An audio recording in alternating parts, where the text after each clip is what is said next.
Assalamualaikum warahmatullahi wabarakatuh.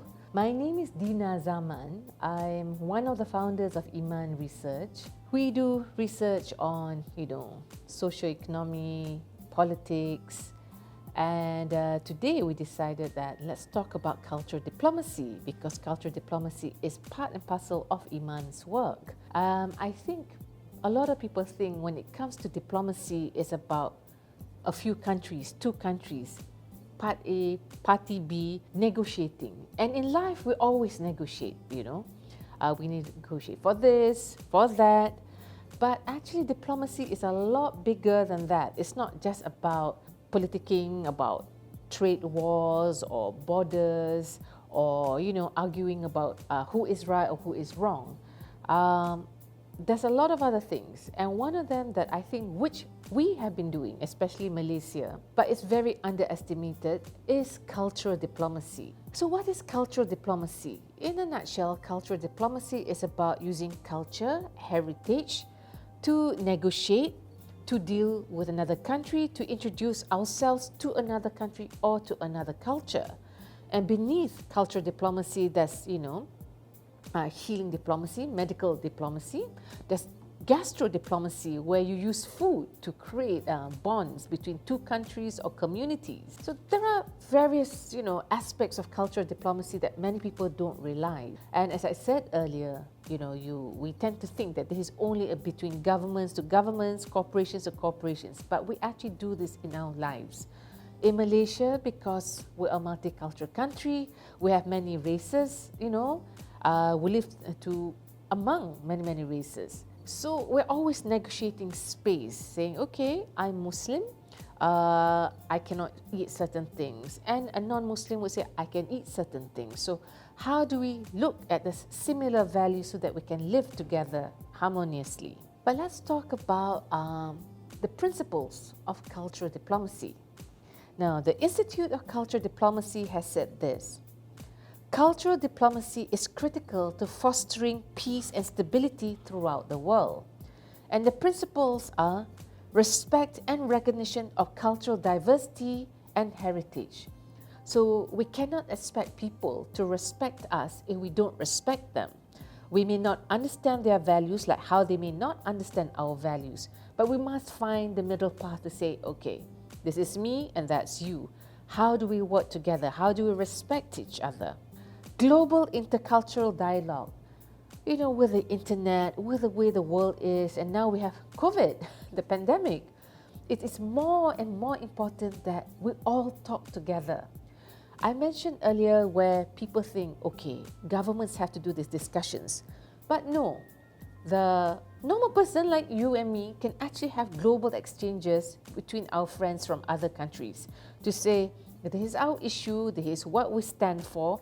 Let me learn about your country. Justice, equality, and interdependence. I think in my, short career, as a professional, we always think justice, equality, and interdependence is only relevant to our own countries. We don't see that we also share same values with other countries. We need to look at each other and learn from each other.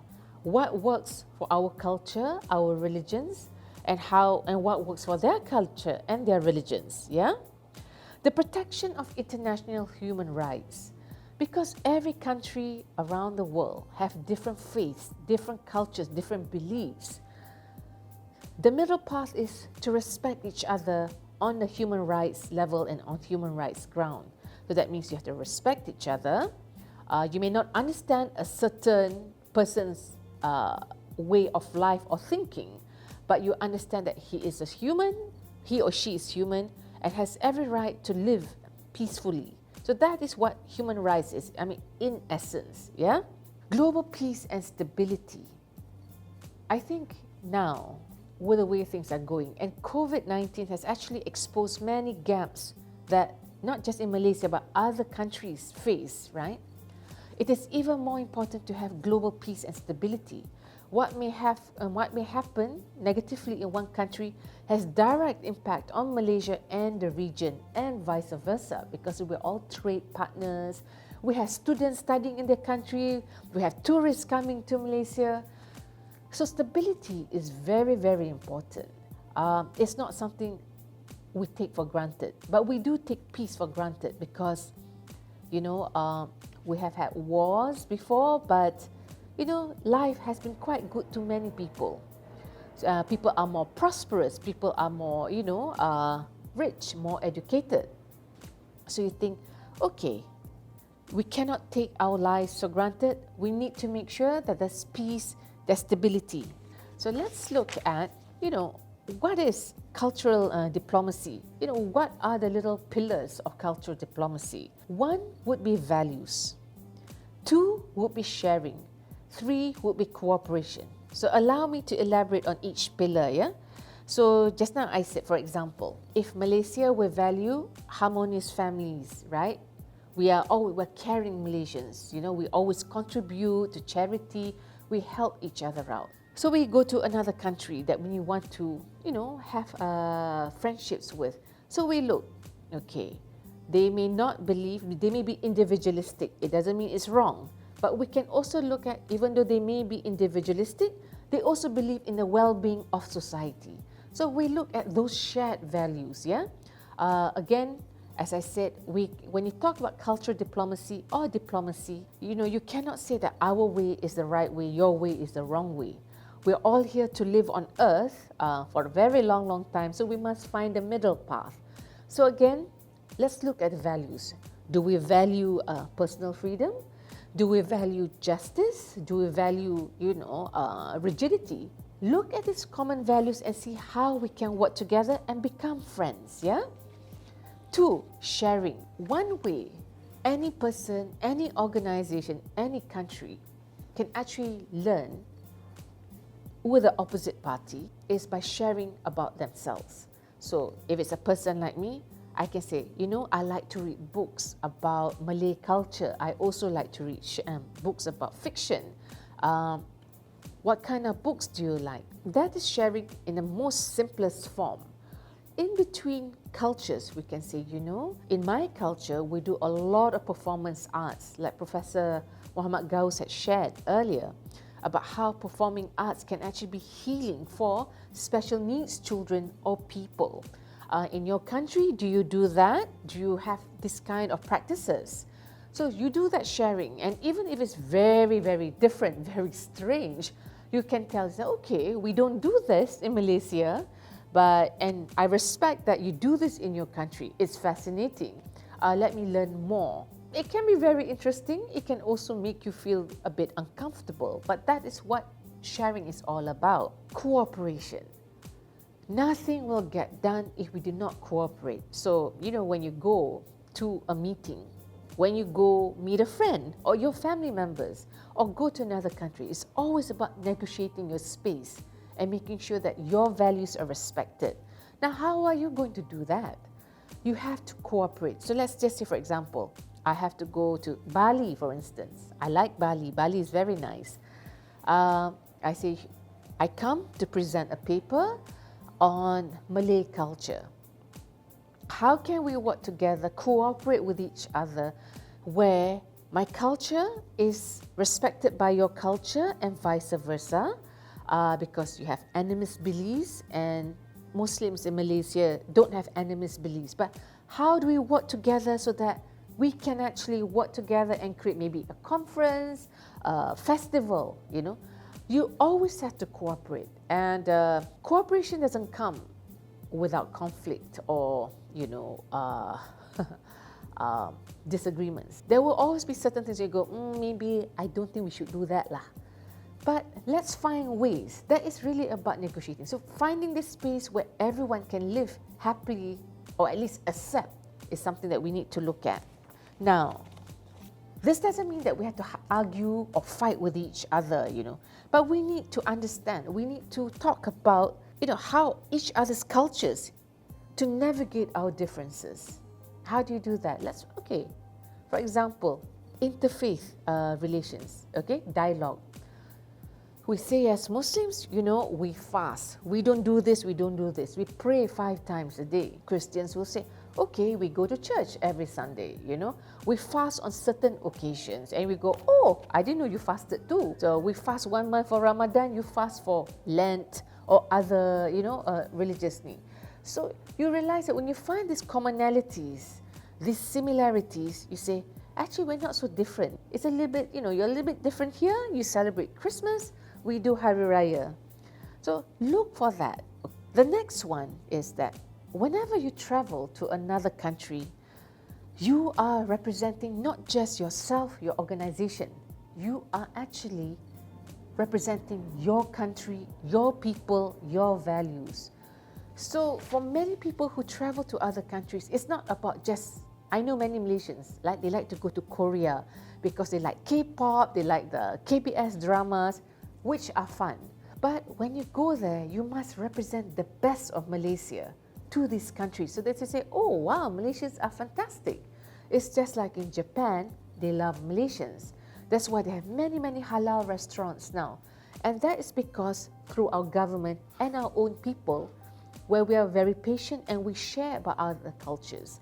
From cleanliness, in Malaysia, we like things to be clean. Japan is like, yes, we like being clean too. We have halal haram when it comes to food. Japan says, there's always sushi.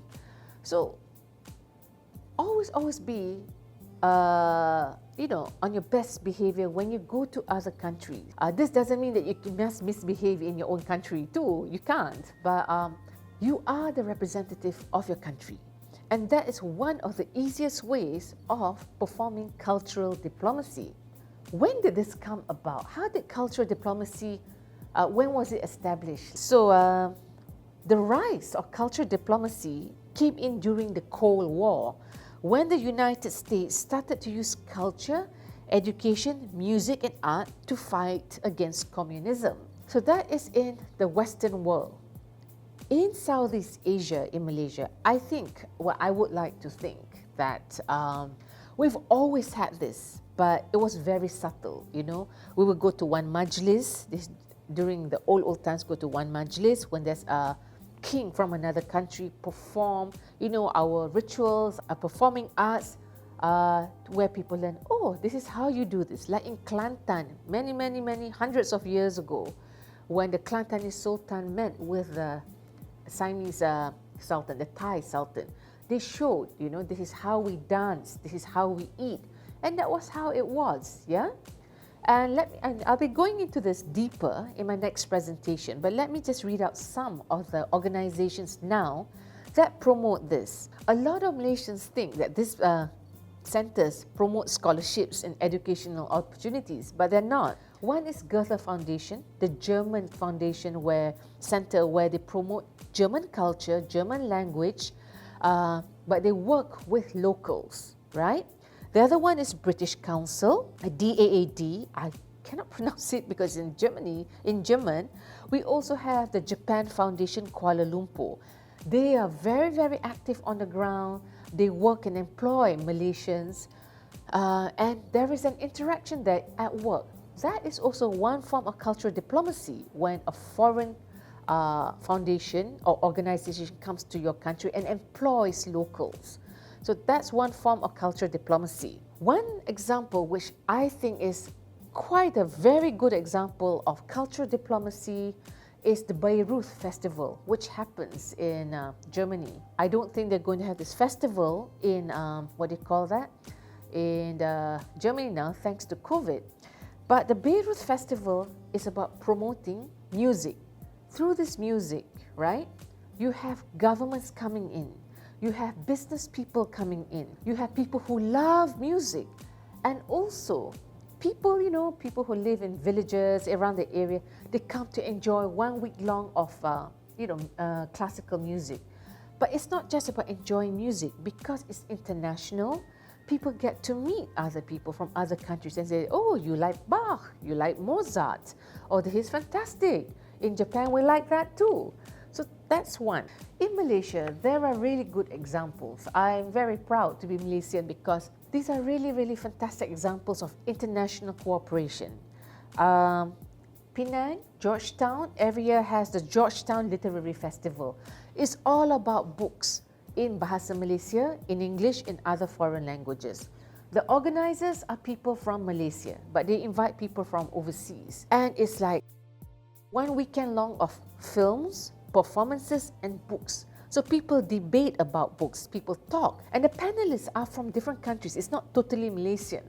So you hear a perspective from someone in Korea, you hear the perspective of someone from Australia. Whether you agree or don't agree, everybody has a good time. Books, literature are one way of getting the message across, sharing our cultures across. In September this year, the Ministry of Tourism and Culture Malaysia is doing a virtual performance festival called Gerak Angin. So you're going to see Malaysians, right, performing from D-Dance, from Pusaka. This is a fantastic way of showing cultural diplomacy because it is virtual. It's going to be on YouTube. That means the whole world will be able to see Malaysian culture. So thanks to COVID, we have no choice but to go online. And but this is fantastic, yeah? I had just recently come back from Terengganu, and I am from Terengganu, and Terengganu had the Kuala Terengganu Cultural Festival. It was a small festival all around Kuala Terengganu, Pulau Duyung, in the hotels, basically to talk about Mat Yong, to talk about all our kain batik, our belanga, our brassware. And even though it was during COVID and we have this relaxed MCO, many people actually came to Terengganu to see this festival, even expatriates, and you go, wow, Terengganu also showed food. This is keropok lekor, this is nasi dagang. And people started asking, what is the origin of keropok lekor? What is the origin of nasi dagang? So don't think that cultural diplomacy, again, as I said earlier, is about two countries at loggerheads. It's not that. There are many soft ways. So what do these examples that I mentioned briefly just now, what do they foster? They foster friendships and business and political alliances. Sadly, everything, well, not everything, but politics is ever present in society. But having cultural diplomacy makes things better in a more positive light, and it makes things easier.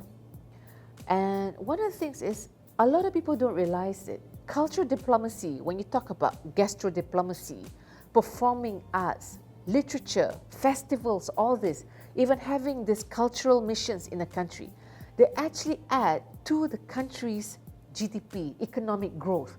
So do not underestimate cultural diplomacy. It plays a big role in employing people, sharing values between countries. Next would be, of course, which I mentioned many times, cultural exchanges. This is so important. You know, the internet, while it's been great, we have webinars now, we're going to be showing Gerak Angin, but the internet can also make you have the wrong impression of a person, a society, a country. So we need to have very critical but positive cultural exchanges. If it's not on Zoom, maybe on WhatsApp, but it is extremely critical now in a world where we're facing a pandemic, global recession. So we need to feel good about each other and about ourselves. It also fosters knowledge. Again, you would think that as you become richer, more educated, we would know everything about the world, but we don't. So cultural diplomacy actually makes you think about a world that's a bit different about yours, and it instills respect and curiosity, and of course, the intellect. As I mentioned many times, I think a lot of people think that when it comes to diplomacy, it's always about international relations. It's not. It's actually about, about people, about getting to know societies, about loving communities. It's about creating resilient societies and countries, right? We exchange ideas, even if we don't agree. And, to be honest, in Malaysia, there are very few people who really understand about our culture and heritage, and we are very rich in our language, in our ideas of faith and beliefs. So we need to do more. If we want to become ambassadors for our country, we must learn about our language, about our culture, about religions. Yeah. Lastly, I mentioned earlier, webinars have become very popular among governments and international development agencies to promote diplomacy. But I think we have to do more than just that, not just webinars. I think post-COVID we'll have to have a lot of work to do to go on the ground to promote what each country, which society has, our values that can be shared with other countries and other societies.